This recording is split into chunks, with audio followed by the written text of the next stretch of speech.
Canternimi, it is all you. Sure. So we're going to be beginning our study of Psalm 27 today, I believe, and I thought I would do a setting of the first verse because I don't know how far we'll get today.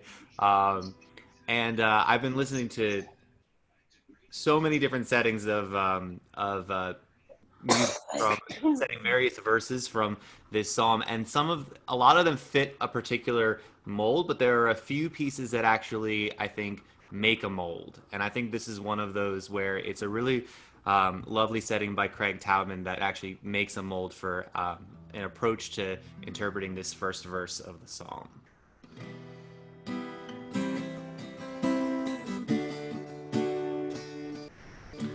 Adonai ori veish'i mimira. Adonai ori veish'i mimira. Adonai ma'oz chayai mimi efchad. Adonai ori.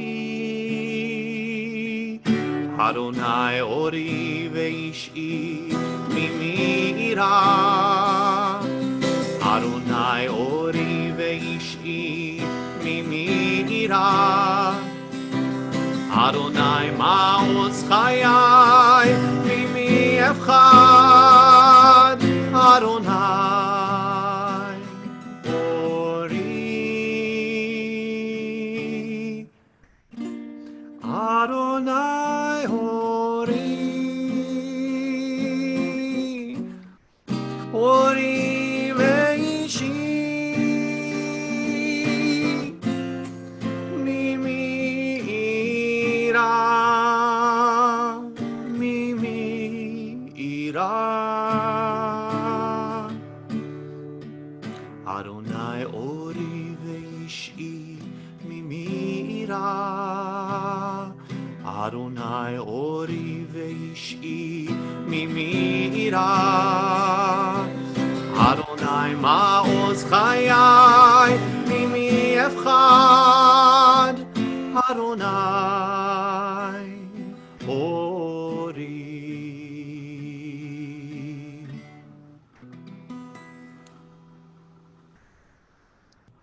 Beautiful. And just those words are stunning, and that setting is beautiful. And I think sometimes because we're all so familiar with the Achad Sha'alti, we sometimes neglect the power of the other parts of the psalm. And there are many, many, many spectacularly beautiful and deep moments in this psalm, and that the opening for sure. And there are lots of settings.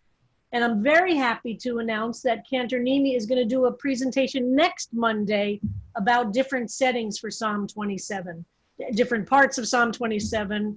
So that will be next Monday. I imagine it'll take us a couple of weeks on Psalm 27.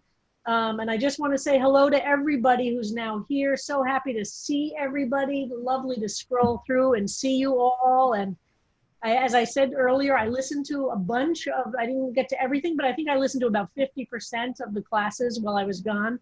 And I'm so deeply moved, both by the work you did with Rabbi Rapport and the challenges and the feeling of saying, but arguing about whether the two Psalms are one or two.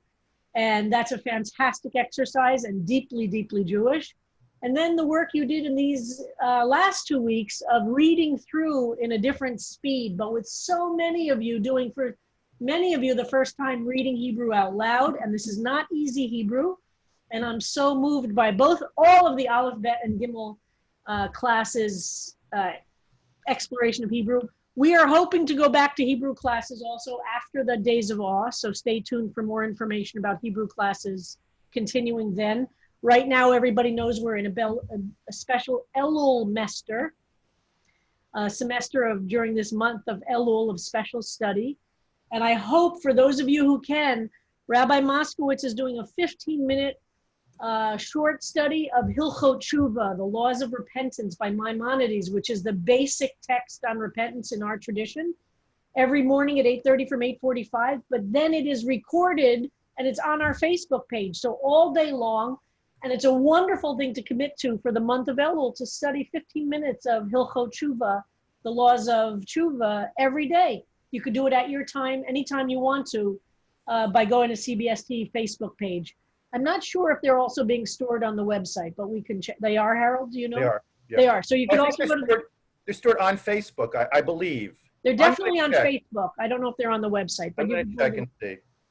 it's a wonderful, wonderful, and very traditional. Just like Pirkei Avot is traditional to study intensively between Passover and Shavuot, it's traditional to study Hilchot Tshuva during these days, preparing for the days of awe. So before we jump into Psalm 27, I just want to ask a couple of people, and I know I don't want to spend the whole time because we are going to really go to study, to tell me briefly something meaningful that you learned in this month of study on your own without me here, either from the time with Rabbi Rapport or the time of reading through multiple Psalms at a different pace, also in a very traditional Jewish way. All right, So all right, very back briefly, to participants, raise your yes, hand. raise your and hand we'll, and everybody knows how to raise your hand electronically, right? down in participants, raise your hand. And Donna Gray, unmute yourself and share with us. You know, it was amazing to me how quickly the 4 weeks went by. And, you know, I love the way Rabbi Rapport brought a different note, and she brought in having different people take a stab at reading the Hebrew. And then when Harold took over, the first day we went back and forth from Hebrew to English like you were doing. And then by the next day, we were reading it all in Hebrew and all in English. And the first day, I felt completely lost. I felt like I had jumped off a cliff. And I said, I can't do this. But then I just surrendered to it. You know, I stopped resisting. I surrendered to it. And then I found that I really enjoyed it. And then, you know, first it was Lori Krotman who took a stab at reading the first line in Hebrew I'm in Aleph class. Even though I had the bat mitzvah, I still am uncomfortable with reading Hebrew. But then when she did it, I thought, you know, more of us can do it. So we organized, and Yael was an amazing coach. And so many of us read, you know, and so like I feel like I have more of an entry into the Hebrew than I did before. Fantastic. Fantastic. I can't tell you what that does to me. Thank you, Donna. Sarah Sloan. Two things. I was very surprised at how quickly I felt a sense of ownership of a psalm. I'd read it 2 or 3 times in Hebrew before I ventured into reading it here, and suddenly it felt like it belonged to me. And don't dare make a mistake and let somebody else read it.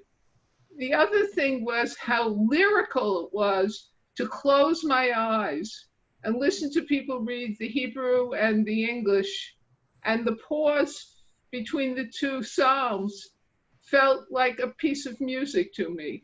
Beautiful. Beautiful. Wow. Yael Bat Hava, and let me just say that Yael was the behind the scenes hero, that she coached so many of our readers, and she stood by willingly for whenever I needed someone to fill in. And of course, her own Hebrew readings were exquisite. So Yael? So I really loved how people changed the Psalms, both in Hebrew and in English, in terms of gender and the names for God. That really struck me because it went so fast and different people did different things. It was really interesting for me. Yael, could you have ever imagined as a Chilonit to be so deeply into the reading of Psalms? It's like, it's a crazy, huh? You know, I always say that my family is more perplexed by the fact that I attend a synagogue than I'm a lesbian. Adria? That's the best line, Yael, ever. That's great. It was a very beautiful experience. I think that it gave me more confidence. It was a very safe space to try, and I would sit here muted and try and read the Hebrew, you know, to myself. I felt very supported, and it was a lot to, you know, whatever time I had, I would pull out the materials and take a good look, and just have the confidence just grew out of the support that everybody was offering to each other, and everybody was just pulling everybody else along. It was a really beautiful communal experience, with a lot of different takes on what we were reading. So we must forge ahead and continue. Mm-hmm. Saul Zalkin? So like many people, I remarked on how what kavod everybody brought to the readings that they did, that there was meaning behind what they read. They were not just reading words, whether the reading was easy for somebody, both in English and in Hebrew, but that, or it was difficult for them to read, but they read with meaning. They really wanted to do this. This is not responding to some teacher's assignment that you have to read this and be prepared. With me, I've experienced that in my life of teaching. No, these are, people who really wanted to do this. Beautiful. And it made the Psalms more meaningful. Beautiful. And Robin Vassala is our last hand. Great. Robin, unmute yourself. Thank you. So the first Psalm I read, my nephew worked with me a lot. And just the bond that created between us was super special. And the second time I was a little bit more relaxed and could actually see a word was used twice because we were in his class, but once as a noun and once as a verb, the word for refuge. And I was just to see it and on a deeper level. So it was a great opportunity, and thank you for everyone. The support that we gave each other was phenomenal. So yeah. Beautiful. And I mentioned to Harold that maybe we'll figure out another time to take a break from our moving through the individual Psalms to do another 2 weeks of reading the Psalms through, because both ways of doing Psalms is absolutely traditional to read through and as I've told everybody, I recite Psalms. When you recite Psalms, you just read through them at different moments in my life all the time. So getting used to that feel is as deep a way of studying and being connected to Psalms as what we do in the deep study.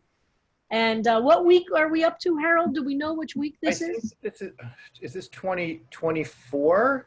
I think it might be 20. It's not half a year yet, but we're in our 5th month. Yeah, I think this is, because I think Friday night service was either our 24th or our 25th Friday night in the way that we're doing it. So we're forging ahead. And I want to welcome anybody. Is there anybody here who is joining the Psalms class for the first time, because we're starting with Psalm 27? I just want to welcome, is there anybody new to the class? Now, the way we do this for our newcomers is on the bottom it says participants. And if you click participants, in the middle of the page, you should see something that says raise hand. And you can raise your hand. Okay, Barbara Grindell is raising her hand. And then beautiful. Welcome, Barbara. Barbara, if you would unmute yourself and just say hi.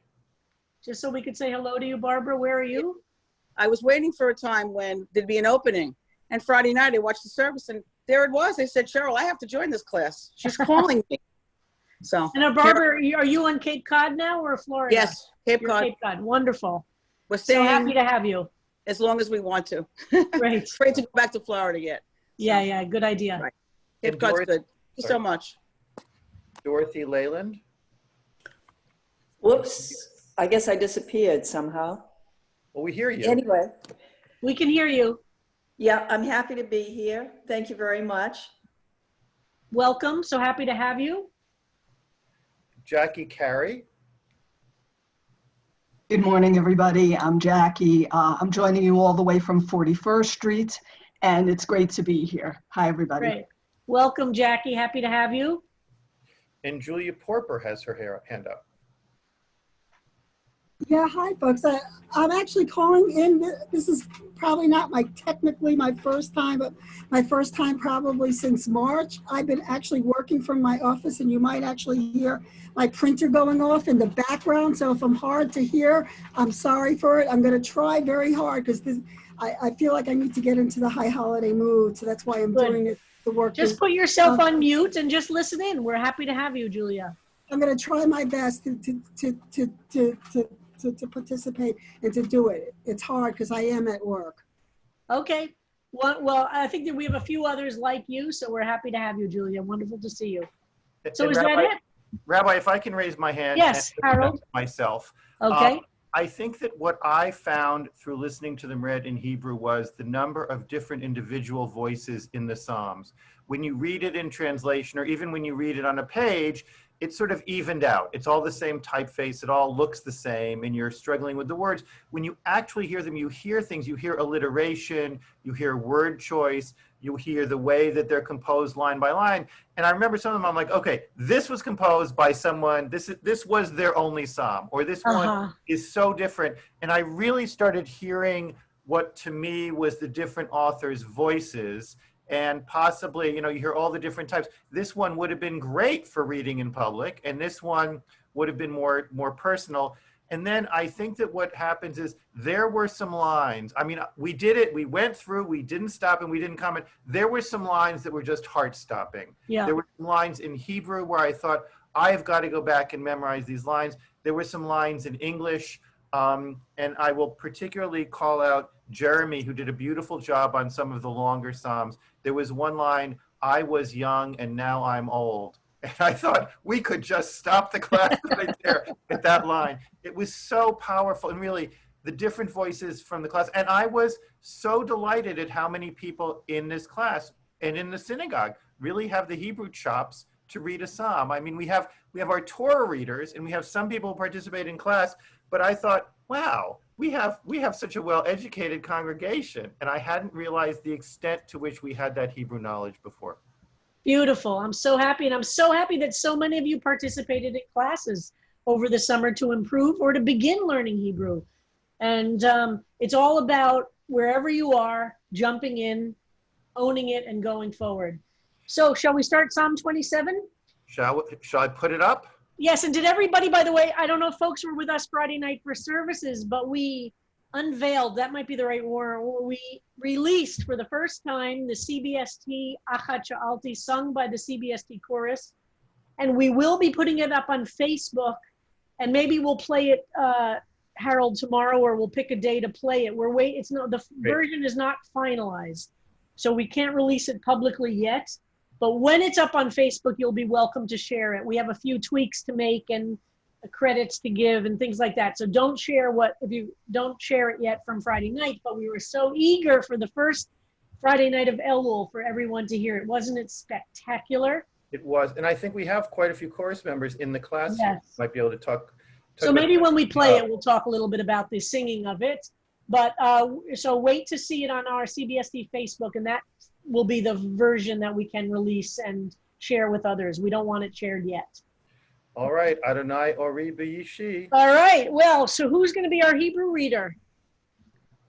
Oh, I don't know. We have to, let's say, anybody? Can Yael do it? She does such a beautiful job. And Yael, why don't you read through the whole Psalm in Hebrew, and then we'll go back and do the English, just so that we read the whole thing in Hebrew. Sure. לדוד, אדוני אורי וישעי, ממי אירא? אדוני מעוז חיי, ממי אפחד? בקרוב עלי מרעים לאכול את בשרי, צרי ואויבי לי, המה חשלו ונפלו. אם תחנה עלי מחנה לא יירא ליבי, אם תקום עלי מלחמה, בזאת אני בוטח. אחת שאלתי מאת אדוני, אותה אבקש. שבתי בבית אדוני כל ימי חיי, לחזות בנועם אדוני ולבקר בהיכלו.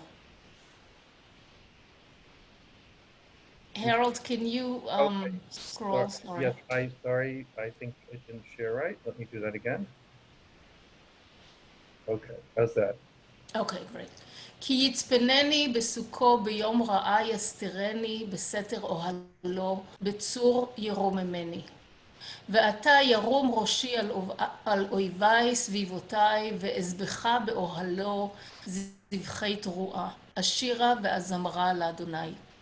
שמע אדוני קולי, אקרא וחנני וענני. לך אמר ליבי, בקשו פניי, את פניך אדוני אבקש. Hold on, I somehow didn't get the second page. Whoops. Yes, here we go. Sorry.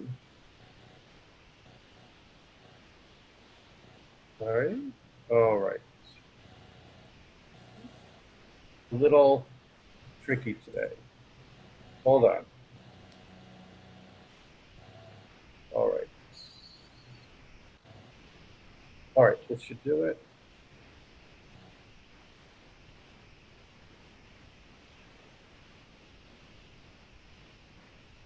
You see Al Tastir?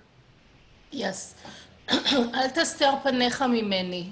אל תת באף עבדיך עזרתי היית. אל תדשני ואל תעזבני, אלוהי ישעי.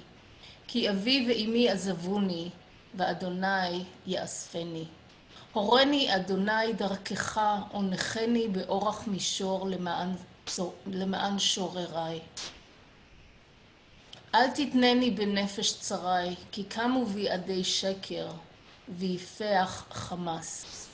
לולא האמנתי לראות בטוב אדוני בארץ חיים, קווה אל אדוני חזק ויאמץ ליבך, וקווה אל אדוני.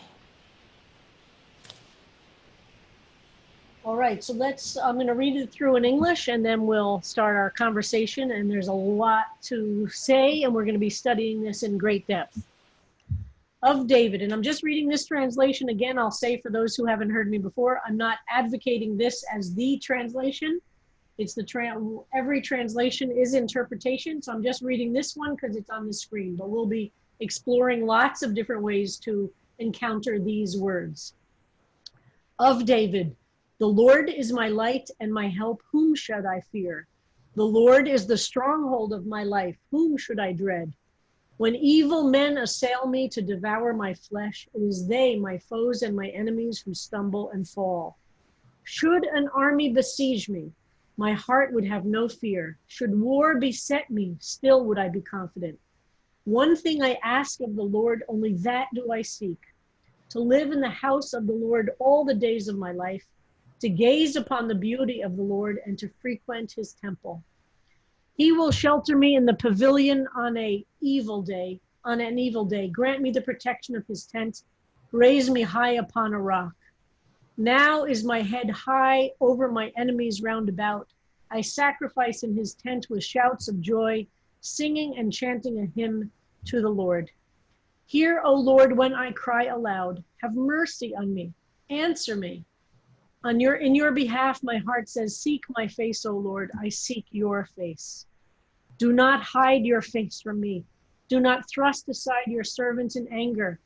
You have ever been my help. Do not forsake me. Do not abandon me, O God, my deliverer. Though my father and mother abandon me, the Lord will take me in. Show me your way, O Lord, and lead me on a level path because of my watchful foes. Do not subject me to the will of my foes, for false witnesses and unjust accusers have appeared against me. Had I not the assurance that I would enjoy the goodness of the Lord in the land of the living. Look to the Lord. Be strong and of good courage. Oh, look to the Lord.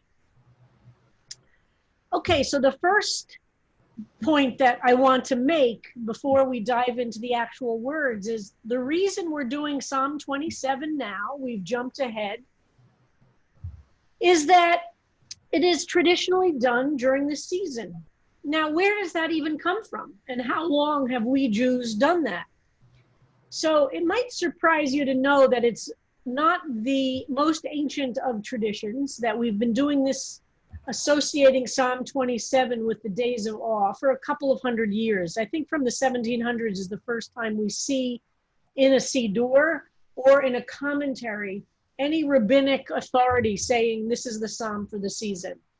So in Jewish years, a couple of hundred years is not the longest of times, but it comes from the period of time, and some even associate it with the Baal Shem Tov, but it's in other places as well. So it's since the 1700s that it's been deeply associated as the psalm for this season. So it's not recent, but it's not as ancient as we've learned as some of the most ancient of our traditions. For instance, reciting the Shema, we know is a couple of thousand years, but the reciting of Psalm 27, and it's an example of how Jews are constantly in every generation making meaning by taking something traditional and making even more meaning with the season. So we should be encouraged by that. And it certainly is true, by the way, in both Ashkenazic tradition, and I think in most Sephardic traditions, it's recited slightly differently in different parts of the liturgy for most Sephardic traditions than for Ashkenazic traditions, but it is both recited. We Ashkenazic Jews recite it in the evening service and in the morning service. I'm not 1,000% sure. I think Sephardim either also do it in Mincha or replace it with something else. But so it's done in slightly different times in the service. But for pretty much all Jewish traditions at this point recite Psalm 27 as part of the days of awe.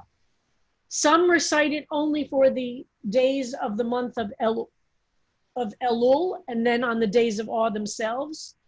Many, and CBST, of course, before I came to CBST, this tradition reflects CBST's deep understanding and deep Jewish. At CBST, we recite it all the way through Hoshana Rabbah. Hoshana Rabbah is considered in the cycle of the year the last time for this cycle of the days of awe we can ask for forgiveness. So it's considered by many as the last Pintala of the days of awe. And so we at CBST recite Psalm 27 all the way through to Hoshana Rabbah. So again, some people only do it for the month of Elul. Some people only do it to the end of Yom Kippur. And we're not alone in this, by the way. It is of Jewish tradition to do it to Hoshana Rabbah, which is at the end of Sukkot. So we do it all the way through Sukkot. So why Psalm 27? Again, I think you'll all appreciate it even more after we finish studying it. And that's a question to think why our tradition says this psalm is so deeply connected to this period of deep introspection and of opening ourselves to transformation. So that's a question I want everybody to have in the back of their heads throughout our study. Kind of why this psalm, why now? And I think I'll be offering some of the traditional answers to that, but I know this class will come up with very deep responses. So that's always a question when you recite it, you hear it. What is it giving me that is special for this season? What does it offer me that gives me something I needed for this particular season? So keep that question in your mind as we go through it. And one of the most kind of superficial reasons the rabbis give why this psalm this season, by superficial, I don't mean meaningless, I mean pshat, the simplest. Yes, let me take away the word superficial. What's the simplest or most literal reason? In the first, excuse me, oops, there goes my voice. Crap, my voice is cracking. In the first verse, the rabbis traditionally say that Cantor Nebi Beautiful sang, Adonai Ori, God is my light, means Rosh Hashanah. The Ishi will save me means Yom Kippur. So the pshat level is that we traditionally have this understanding. And then later in the psalm, we will find the word sukkah. So the rabbis say, so we have Rosh Hashanah in Ori, and Yom Kippur in Ishi, and Sukkot in the reference to Sukkah. So I'd say that's the pshat. And pshat in Hebrew means the most literal translation or meaning.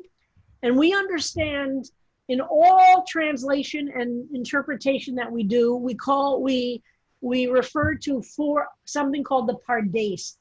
And maybe we could, we'll write that in the chat. Pardes, P-A-R-D-E-S, is an acronym. in Hebrew with a pei, resh, dalid, and samech. Pardes, those 4 letters, pardes, are the 4 different levels that we traditionally approach text with. It means an orchard. The word pardes means an orchard. And some of you might have heard there's a school in Jerusalem called Pardes, and they're using this word as a reference. So Pardes, the pei of Pardes means pshat, the simplest level of the meaning of the words. The resh of Pardes, pei resh, is remez, which is a word, one of the words for secret. The dalid stands for drash, or in deeper interpretation. And the samech stands for sod, which is super secret. And we're not going to go into right now the difference between remez and sod, but just the idea that there are 4 levels. So we start always with the pshat. So those 4 letters, and maybe somebody can write those in the... I did that. I just got, thank you. I missed the dalit. The dalit is... Drash. Drash. To drash. So pei, resh, dalid, samech. So when we say, and sometimes you'll hear me say, what's the pshat of a word? That's when rabbis or people who are studying say, what's the simplest way we understand something? That's when we play with the roots. We try and understand what it means. But then the idea of these 4 levels is to always remind us that pshat is the simplest level. Simplistic is the wrong word. It doesn't mean, it means the simple level, but that doesn't mean simplistic. It means the literal or the easiest to get to, but it's the first level you have to get to. And then you keep going deeper and deeper and deeper and deeper. But you can't get to sod or drash or remez if you don't do pshat, according to the way Jews study text. So that's why we study, how do we understand what the words literally mean? So remember pardes, pshat, remez, drash, and sod. And there's a lot more to say about that, but that's to give you a feel for what we're doing as a group. We're starting to try and figure out pshat, but then each of you, as you throw yourselves into deeper interpretation, you're going deeper and deeper and deeper on these levels of the orchard. Of we could call this the orchard of Jewish study. So that's why when I say the word pshat, I'm referring to this, somebody just wrote top layer. But you need to, and that's why to understand Jewish text, if you don't do the pshat, if you try and say, okay, what is it? What's the deepest meaning? You have to start with the pshat, and that's why you're engaging with the Hebrew, as so many of you have done so deeply this summer. Really is so moving, and it will really help. It really will help, as you'll see as we'll go through things. Okay, so Psalm 27. Let's look at verse 1 to start with.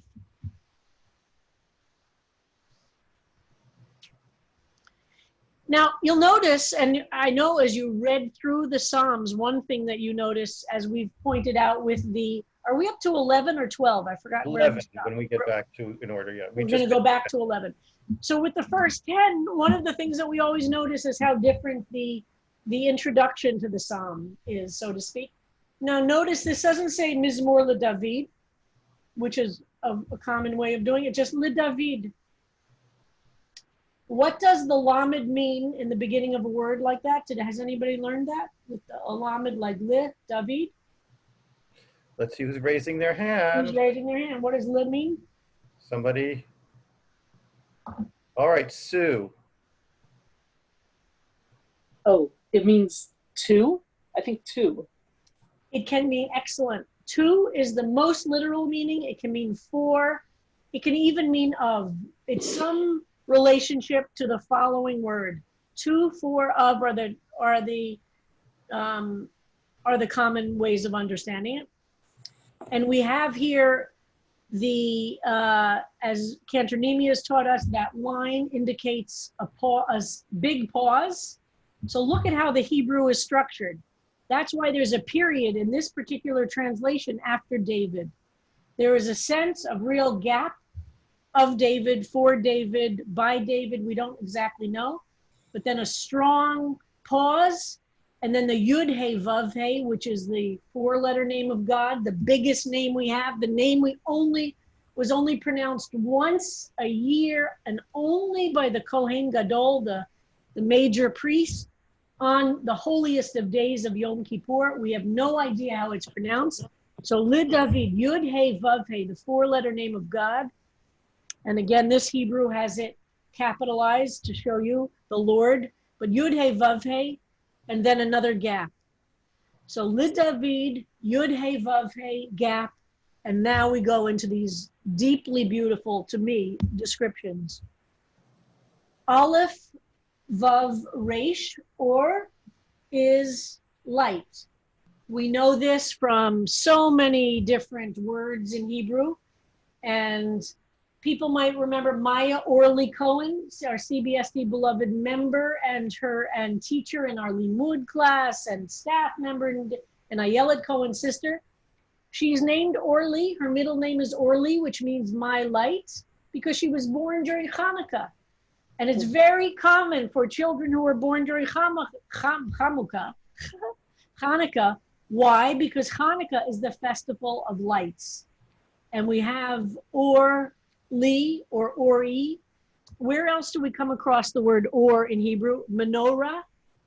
The menorah itself, the word for menorah is I think some of you might remember, mem in the beginning of a word often changes the shoresh, or makes the shoresh into a noun. So menorah is the thing that lights. Or lagoyim, we talked about, which means light to the nations. What other place? Sarah Siegel says, Vayahi or from Bereshit. Exactly, from the beginning of Bereshit, there should be light. In the beginning of Bereshit, let there be light, or let there be light is the more famous translation. Vayahi or. This word or is a very big word. So when we say, for instance, and thank you for the reference to Bereshit, Vayahi or, the light of Bereshit is a primordial light because the natural lights hadn't yet existed. So or can either mean something primordial, meaning a light that is beyond what is natural and a supernatural light, or in this sense, an orli. What does it mean to say somebody or something is my light? What does that mean? How does to say something brings me light, that the existence of this in my life brings me light? That is so powerful, right? I mean, can you imagine? Any other references to the word or? Well, Sarah Siegel says that when she lived in Chicago, the LGBT synagogue was Or Hadash, which is a new also light a congregation. And Cantor Hirsch says, La Yehudim Haita Orava Simcha. In Havdalah, perfect. Right. For La Yehudim Haita, for the Jews there will be light. So or is a very, very, very, very important word. But I want people to think, what does it mean that something brings you light? Well, you know, a lot of things that make us feel dark, right? Feel heavy, feel depressed. What are the things you can imagine in your life that brings light? So this is imagining that whatever Yud He Vav He is, what is the creator of everything, whatever is the source of my life, is the source of light in my life. How would that be? That's very powerful. Yish v'yishi. Now there's the Vav, which is a conjunctive. Yishi is Yishi. This is the Shoresh, the root of Yishi is probably Shin Vav Ayin or Shin Yud Ayin. We don't really know. So, but it is the same word as, and we talked about this with the earlier Psalms, that it's used for Christians. It is salvation as in Jesus' salvation. For Jews, it's redemption or help or saving. The word salvation for us in a Christian environment, for sure, I think, brings up images of Christ, Jesus Christ, so that for Christians it's very important. But for us as Jews, for those of us who are Jews, it's not that kind of saving, but it is saving that is, and here it's help, me, ira. Now, me, can somebody, me is like lamed, a prefix, and prefixes in Hebrew are attached. They're not separate words. So does anybody know what the prefix meme is from? Well, Ira has his hand up, but I'm Okay. not sure it was for that. Ira, Okay, can you tell Ira? us what the prefix mem is? No, I actually had a question about something Okay. else. So if you Okay. want to wait and have this answered, I'm happy to wait. All right, so Sarah Siegel, from. Mem is from. From, it's the word from is min, mem nun, but nun is a word that goes away a lot. It's one of those weird letters. So me becomes me. From me is who, ira. Now notice ira looks a lot like or. If you were to think about this as alliteration, so to speak, or look at those words. So it's a very poetic thing. From whom, ira, I should be afraid. But this word is fear, not light. Let's stop there and just see if there are questions of the, because I want to make sure there's time for some questions before we run out of. Ira has had his hand up. Ira, your questions now. Yes. I actually am trying to figure out what it makes sense to me to have the big pause after le David, but if the subject and the verb are Adonai Ori, why is there this big pause after Adonai? That doesn't feel right to me somehow. What do you think? Do you have any thoughts about that, or does anybody else have thoughts about that? Cantor Nemi, are you with us? Cantor Nemi has good explanations for this. And the name of it, I've forgotten the technical name. Seek. Oh, yeah, and I might be mispronouncing that. I've seen it in a couple of books where it's pasek. So, but in any case, it's the same function. Sometimes it indicates a slight pause. I think very likely after le David, it's almost like functioning like a colon in some ways. But after the next word, I don't know so much that it's indicating a pause as trying to make sure that the reader doesn't elide the name of God with the following word, to try to make sure that you don't accidentally smush the two words together. So it's less of a pause and like a little lift. I think it could go either way because most translators don't put a pause in the translations, Ira. So you'll see like this one, the Lord is my light. I also read it a little bit as emphasis. Where is my light and my help coming from? Like it's just a kind of it's not a total disjunctive, but it's more, I experience it as an emphatic. Like you would pause only because let's remember the source of the or and the Yeshua, so to speak. Jim Brule. So I'm struck by the closeness of Ira and or, and I also think of Ira as awe, not just fear. Good point. And so to think of light and fear as being, light and awe as being related touches me. I don't know where to go with it yet. There seems to be a deep resonance there between being filled with awe and being filled with light. Absolutely. In fact, we call them the Yamim Noraim, the days of awe, which is from the same shoresh as this. So we're at 10:44. We have one last comment from Sherry, and then the cantor will sing us out. And then, folks, keep studying Psalm 27. Here we go on a great journey into this. I'm so happy to see everybody. And remember, for those who are members of the synagogue, tonight we have a town hall specially for members to talk about the Yamim Noraim, the days of awe, and how we're going to be doing it in this extraordinary universe in which we live. All right, Sherry. Yeah, I think we learned during our last Bet class that there is no words in Hebrew for to be, it is, there's no, it's, those aren't words. So you kind of imply them. And here I read the Lord, I don't read is at all. I'm probably wrong, but the pasek to me puts my light and my help in a parenthetical. The Lord, my light and help. Whom should I fear? Interesting. Yeah, we could talk now that I'm so thrilled that everybody's diving into grammar, because the question about the to be verb, there is no to be verb in modern Hebrew, but we'll talk more about that. Okay, Cantor. All right. Sherry, actually, thank you so much for offering that layer, because I hadn't thought about thinking of it as a parenthetical, but it is a nice approach. Learning new things every day. Wonderful. All right. So now that we've really spent a moment in this first verse in the text, let's hear this interpretation by Craig Taubman one more time. Ooh, and I should turn on my original sound. Adonai ori veishi mimira. Adonai ori veishi mimira.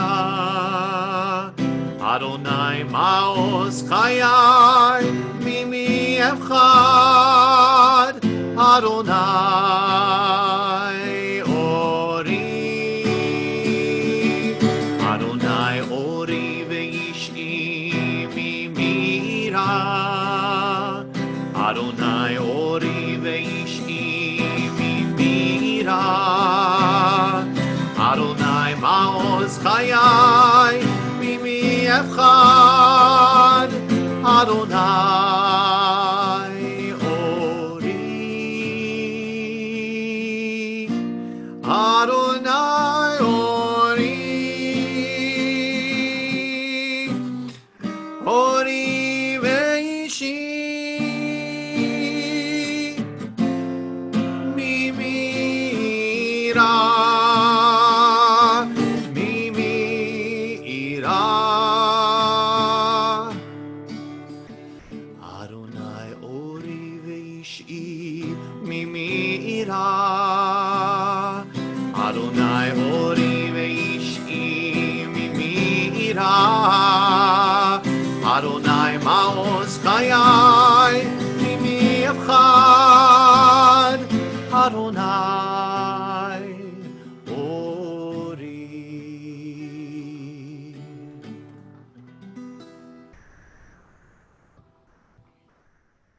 All right, until tomorrow. Thank you, everybody. I'm so happy to be back. And I'm really looking forward to going on this journey of Elul and the days of awe together in this extraordinarily different and strange time we're in.